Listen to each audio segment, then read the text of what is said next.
Bismillahirrahmanirrahim. Assalamualaikum warahmatullahi wabarakatuh. Halo teman-teman, ketemu lagi dengan saya ayahnya Ibra atau Aim. Sebelumnya kita sudah sharing ya tentang arsitektur Docker. Kali ini kita akan melanjutkan tentang komen yang umum dan sering digunakan di dalam Docker Client. Kali ini saya akan mencontohkan bagaimana kita mendownload image dari registry, kemudian kita membuat dan menjalankan kontainer dari image yang sudah kita download, dan terakhir bagaimana kita membuat image untuk aplikasi kita sendiri, kemudian akan kita push lagi ke dalam registry kita. Oke, sekarang kita masuk ke dalam registry ya. Kita di sini akan masuk ke dalam Docker Hub registrinya. Kemudian akan kita cari web server Nginx sebagai contoh di sini. Di sini udah ada yang official, kita ambil, kita lihat. Nah, untuk perintah mengambil image atau download image itu adalah menggunakan docker pull Nginx ya. Ini nama image-nya. Docker pull nama image-nya dan diikuti dengan tagging-nya. Kita masuk ke terminal kita. Nah, kita ambil saja yang terlatest, yang terbaru nih. Ya, teman-teman, nanti saya akan mengambil yang terlatest, yang paling terbaru.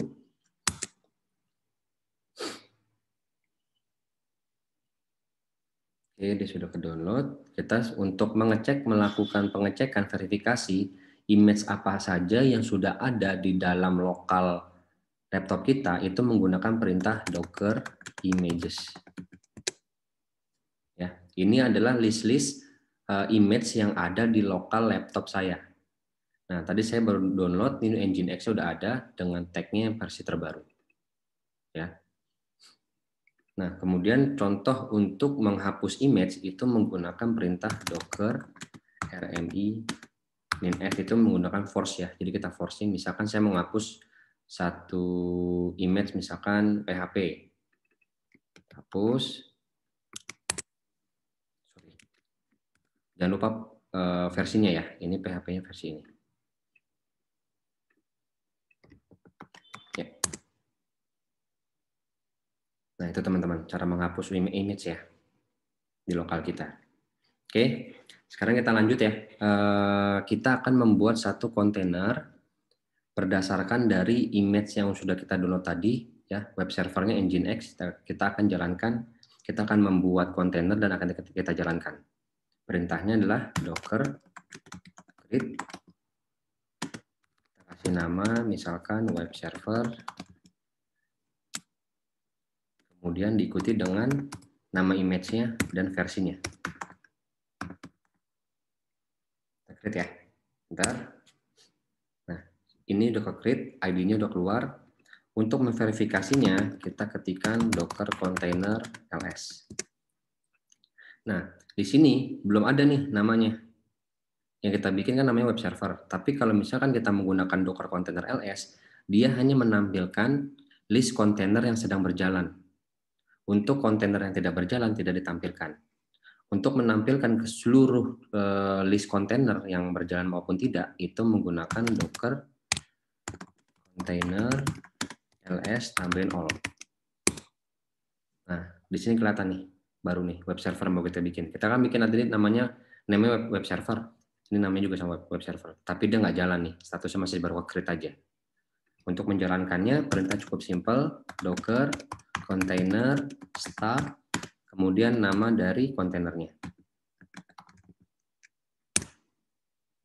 Nah, untuk verifikasinya, kita ketik lagi, docker container ls. Dia sudah running, up, ya. Diaksesnya di port 80. Kemudian bagaimana sekarang kita mau akses di web server si Nginx nih? Ini kan portnya 80, bisa nggak langsung kita akses di lokal kita? Kita coba aja. Localhost, portnya 80.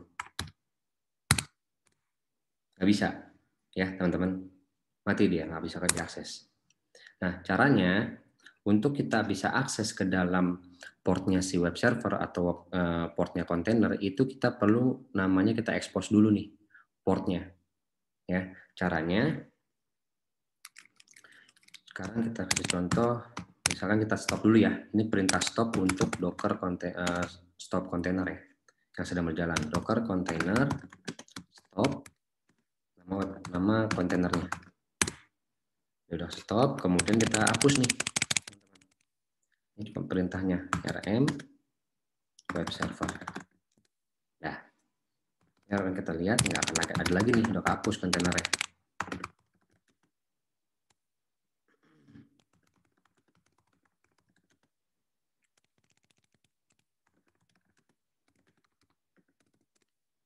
Ya, udah kehapus ya. Sekarang kita bikin lagi, tapi dengan ada tambahan kita expose portnya. Perintahnya sama docker create, kasih nama lagi web server. Nah, tapi di sini ada tambahan lagi nih, kita expose min p, itu port. Portnya adalah kita mau aksesnya di lokal kita menggunakan port berapa nih? Misalkan saya mau aksesnya di port 8080. Ya, saya akan akses expose-nya misalkan jangan 8080, misalkan 8081. Kemudian portnya si kontainer itu si Nginx kan di port 80 ya. Kemudian kita ikutin lagi dengan nama image-nya. Oke. Ini ya teman-teman ya. Jadi ini adalah port yang mau kita akses di lokal kita. Yang baris keduanya ini adalah port dari si kontainernya yang mau kita expose. Ya. Tadi kan ini ketika sebelum kita expose port si Nginx sudah kelihatan nih 80. Nah, ini akan kita expose nih. Yang untuk depannya ini bebas. Mau berapa aja, asalkan belum kepake di lokal teman-teman. Tapi untuk yang 80 ini harus mengikuti port dari kontainer yang mau kita expose. Ya. Oke, sekarang kita tes. Ini akan kita akses menggunakan localhost 8081. Ini contohnya localhost 8081. Ini belum bisa diakses. Nah, sekarang kita create dulu nih Nginx-nya. Oke, sudah jadi. Sekarang kita jalankan start web server. Oke, kita akses. Ya, sekarang udah bisa ya teman-teman ya. Jadi gitu teman-teman caranya untuk melakukan expose port dari kontainer agar bisa kita akses di lokal kita. Oke. Sekarang kita coba untuk menjalankan perintah menggunakan Dockeran. Ya.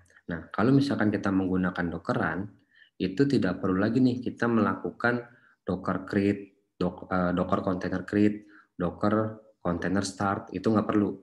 Nah, dengan menggunakan Dockeran, itu dia akan otomatis melakukan create container dan juga menjalankan kontainernya. Ya, kalau tadi kan kita kalau misalnya kita Docker create itu kita bikin dulu kontainer sekali, kemudian kita start dulu kan kontainernya 2 kali kerjaan. Tapi kalau menggunakan Dockeran itu bedanya adalah dia langsung otomatis nge-create dan juga akan langsung menjalankan kontainernya. Ya, contohnya seperti apa? Ini akan kita hapus dulu ya. Stop. Kita remove lagi. Nah, sekarang kita jalankan nih menggunakan perintah Dockeran. Docker run. Ini IT itu adalah interaktif ya. Nanti akan ada lognya keluar. Kemudian kasih nama server. Importnya 8081, 80, image-nya dan versinya. Oke. Ini tadi kan udah kita matiin ya, udah nggak bisa diakses lagi. Nah, tapi dengan menggunakan Dockeran ini, dia akan otomatis nge-create satu kontainer dengan nama web server, dan juga dia akan expose portnya, dan langsung akan menjalankannya. Ya, kita coba ya. Sorry. Ini thread cuma satu. Ya, ini langsung jalan nih teman-teman. Ini lognya. Nah, kalau kita akses, masuk dia. Langsung jalan. Tanpa ada proses kita melakukan create dan juga start manual ya, teman-teman. Oke, ini sudah masuk ke lognya nih. Ini log dari kontainer ya. Kalau misalkan kita menggunakan IT, dia akan menampilkan log secara interaktif. Seperti ini teman-teman. Nah ini kalau kita akses terus, kita terus-terusan keluar, ini akan terus-terusan keluar nih masuk lognya. Nah ini kalau misalkan kekurangan dari seperti ini, ketika kita Ctrl C, kita stop, ya otomatis Docker kita juga mati nih, kontainer kita. Dia otomatis langsung stop. Gitu. Nah, caranya gimana buat untuk jalan di background? Nah, cara untuk jalan di background itu cukup mudah, tinggal ditambahkan min d, detach ya. Jadi nggak di attach dia. Nah, tapi kita nggak bisa lihat lognya. Nah, tapi aplikasi jalan tetap.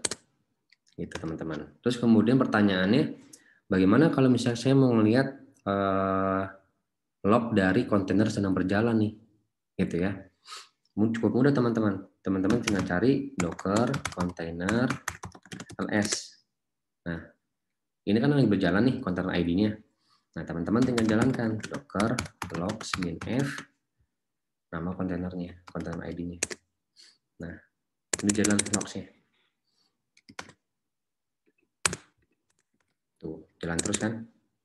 Nah, ini kalau misalnya kita Ctrl C, dia akan mati nggak? Enggak.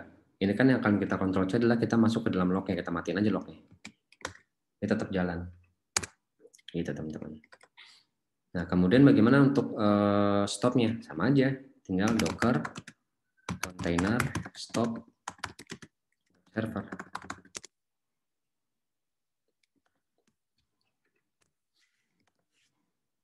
Dia udah stop, udah mati. Udah, kayak gitu teman-teman cara stopnya. Sama aja. Docker container web server. Ya, udah kita hapus. Ya. Itu teman-teman ya. Jadi ada bedanya tuh untuk menjalankan kontainer dari create dan start, kemudian atau kita menggunakan run. Kalau saya pribadi, saya lebih senang menggunakan yang perintah docker run. Jadi saya nggak ada 2 kali kerja menggunakan, pertama saya create, kemudian saya run, itu 2 kali kerjaan, tapi menggunakan docker run, itu cukup 1 kali perintah, dia udah melakukan 2 kerjaan tuh. Di create kontainernya, kemudian juga dijalankan kontainernya. Ya. Oke, sekarang pertanyaan, bisa nggak kalau kita custom tampilan dari si web servernya nih, dari Nginx-nya? Bukan default lagi gitu. Bisa, teman-teman. Nah, caranya tuh kita bisa menambahkan perintah volume. Ya, jadi kita mounting lokal directory kita, itu akan kita masukkan ke dalam kontainer. Ya, contohnya, misalkan saya udah bikin nih satu file index HTML nih. Ya, satu indeks HTML yang simpel aja lah, kita bikin hello belajar docker bersama ayahnya Ibra. Ini akan saya mounting nih ke dalam kontainernya si Nginx, ya. Oke, perintahnya cukup simpel. Kita bikin lagi docker container, docker run min it, nama lagi web server, kita akses portnya 8081 lagi, kemudian min v, ya teman-teman. Ini langsung diakses nih. Misalkan di saya tuh, ini saya lokasi di mana ya? Sebentar, saya lupa.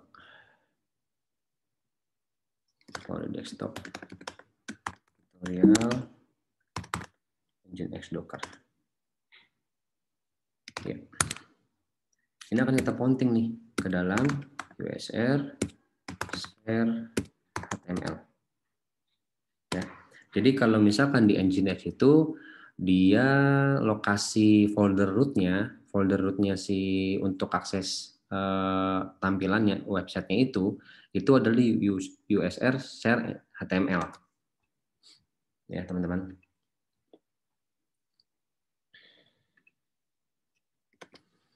Sorry, di sini ada Nginx-nya. Share usr Nginx. Di sini teman-teman. Kemudian kita masukkan lagi webs.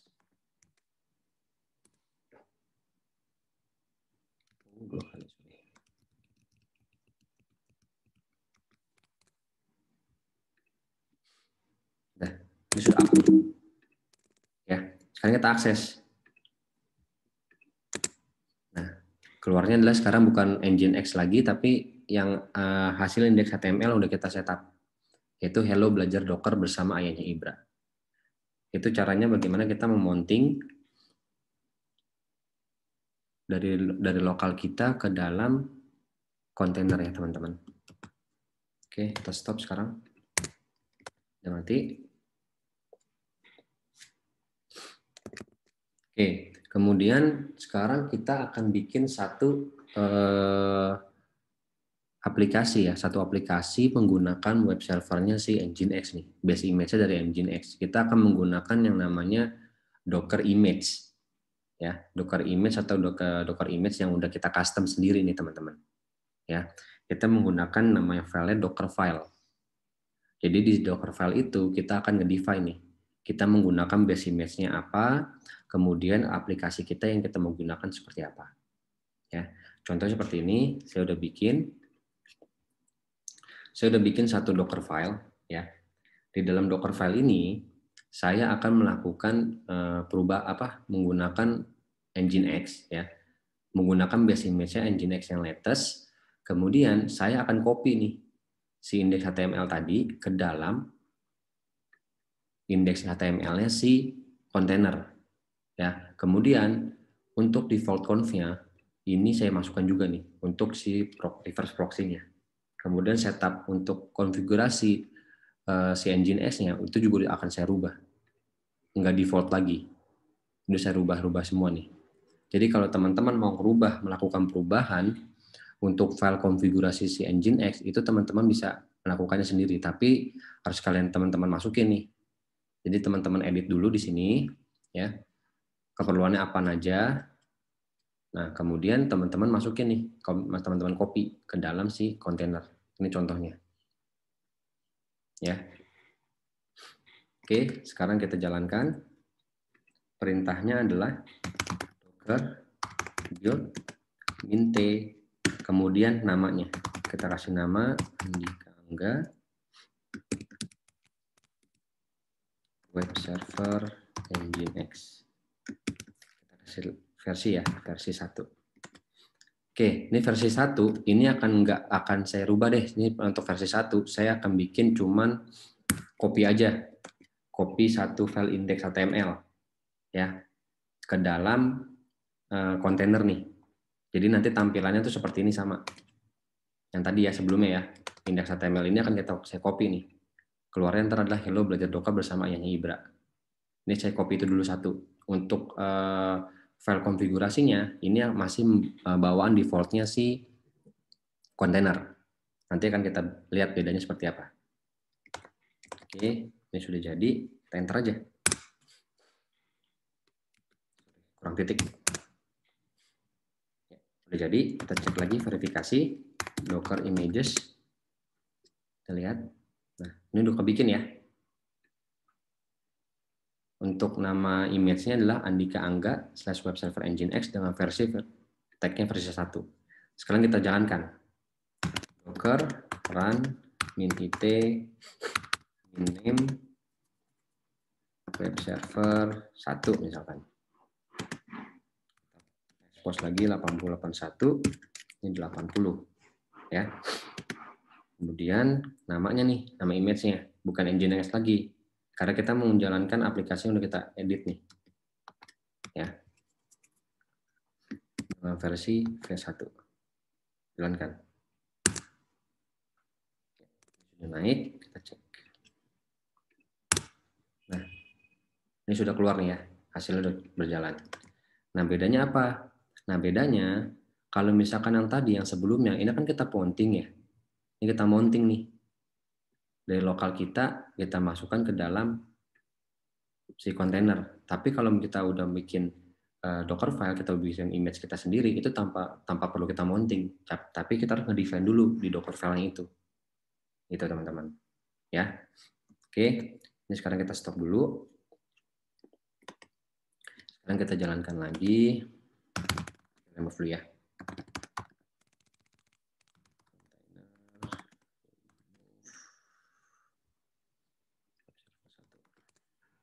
Oke, sekarang kita bikin nih versi kedua. Ya, oke, versi kedua kita bikin. Ini kita jalankan. Nah, di sini saya tuh merubah untuk Nginx-nya itu saya tambahkan header nih, contohnya. Header, kemudian ada settingan untuk gzip-nya segala macam ya. Ini udah bukan default-nya lagi nih. Nah, ini adalah keperluan kalau misalkan kita untuk lebih security lah, kita tambahkan header. di Nginx.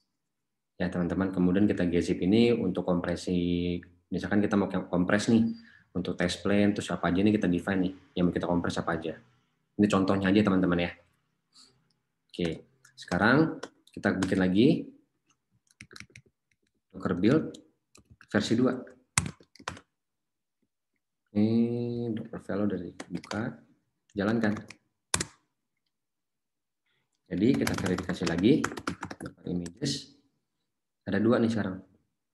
Versi 1 dan versi 2. Nah, sekarang kita running dua-duanya. Biar kelihatan nanti bedanya apa. Docker run versi 1 ya. Ini udah kita jalankan, kita detach saja. Jadi nggak usah jalan di atas. Ya. Kedua, kita kasih nama web server 2. Dengan portnya 8082. Ya. Sekarang kita lihat bedanya. Ini kata akses, ya. Ini kita inspect. Kemudian kita lihat localhost, dia nggak ada headernya teman-teman. Ya, respon headernya nggak ada. Nah, bedanya yang kedua,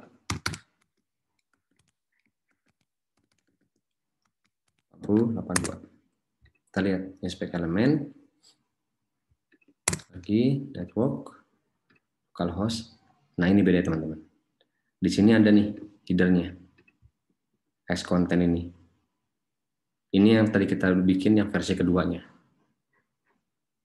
Ya, oke, paham ya teman-teman ya? Untuk bedanya.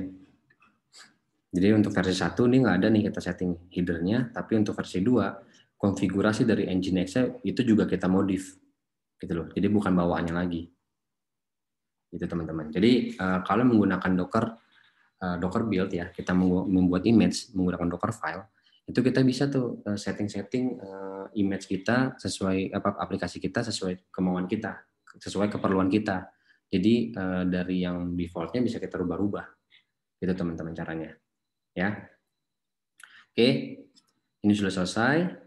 Sekarang kita stop dulu. Container, stop. Server 1 dan 2.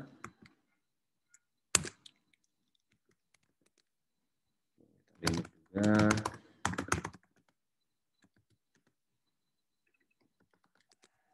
Ya. Oke. Kemudian langkah terakhir adalah bagaimana caranya kita nge-push ya ke dalam repositori kita. Ya, ini saya akan contohkan nge-push ke dalam repositori dari Docker Hub punya saya nih. Ya, di sini saya repositori masih belum ada, masih kosong ya. Nah, sekarang kita push, perintahnya gampang, Docker push nama dari image-nya. Kemudian diikuti dengan taggingnya, dengan versinya. Enter.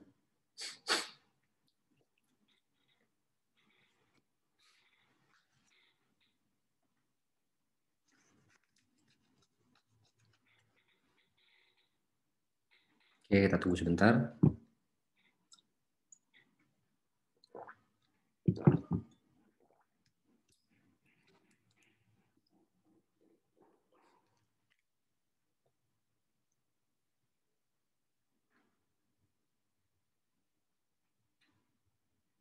Ya, ini sudah selesai ya. Sudah selesai di push. Kita lihat di sini, kita refresh.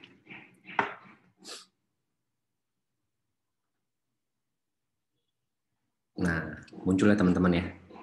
Kalau kita lihat, kita klik taggingnya. Nah, ini adalah yang tagging versi 1. Ya. Kemudian kita push juga nih tagging versi 2.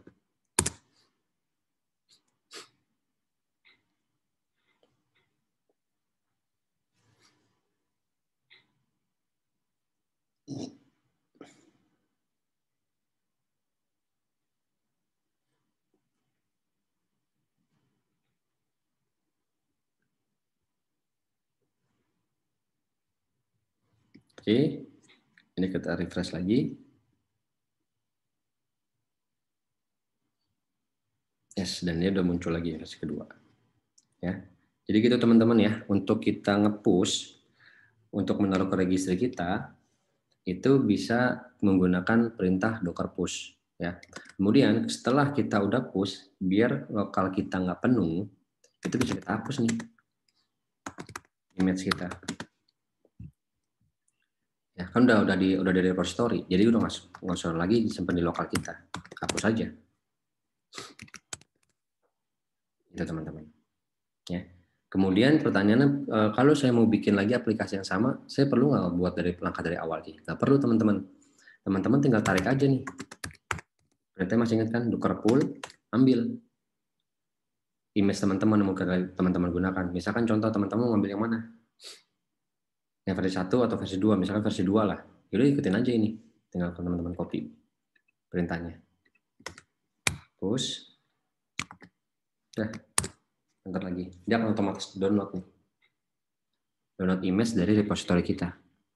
Jadi teman-teman nggak perlu lagi nih bikin-bikin docker filenya lagi, nge-build lagi, nggak perlu. Kan teman-teman udah punya di repositorinya. Jadi lebih enak gitu teman-teman. Ya. Jadi nanti kalau teman-teman mau pakai laptop yang lain pun teman-teman masih bisa menggunakan image yang udah teman-teman bikin. Itu. Oke. Oke teman-teman, cukup sekian ya untuk sharing dan belajar kita tentang komen yang umum dan sering digunakan dalam Docker Client.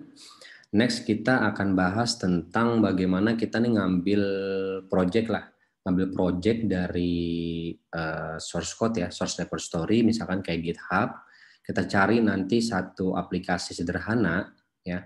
Nanti kita akan praktekkan bagaimana cara kita mengcompile, kemudian kita bikin image-nya, dan kita akan coba runningkan aplikasi, dan kita akan push lagi ke repository kita.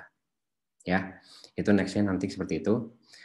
Seperti biasa, di sini kita sama-sama belajar ya, tidak ada yang menggurui. Jika ada saran, pertanyaan, atau ada koreksi dari penjelasan saya, silakan di komen atau bisa DM ke saya. Oke, sekian teman-teman. Terima kasih. Semoga belajar kita kali ini bermanfaat dan menambah ilmu untuk kita semua. Assalamualaikum warahmatullahi wabarakatuh. Salam AIM.